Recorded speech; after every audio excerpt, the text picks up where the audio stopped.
ভেবেছিলাম ঘুরব দুজন, পরন্ত বিকালে নরম আলোর সাক্ষী হব তুমি আমি।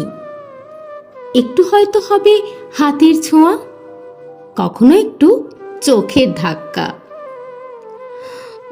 হালকা অভিমান, কখনো কখনো বা লাজুক ঠোঁটের হাসি।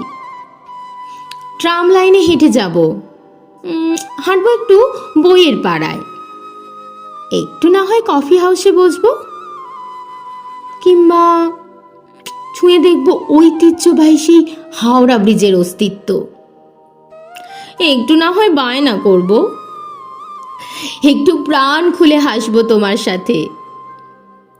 একটু না হয় কুলফি খাবো, এঁটোর ছোঁয়াচ ভুলে তোমাতে আমাতে। কিন্তু তুমি খুঁজলে কাজের অজুহাত, ভিড়ে হারানো যে তোমার স্বভাব নয়। তুমি যে স্বকীয় গুণে ভীষণ স্বতন্ত্র। নির্বোধ আমি ভুলতে বসেছিলাম যে দূরত্বের সীমা, অচিরেই সে এসে পৌঁছালো তোমার আমার অস্তিত্বের মাঝে। তাই হারিয়ে যাক এইটুকু চাওয়াগুলো, বালিশ ভেজা কান্নার ভিড়ে।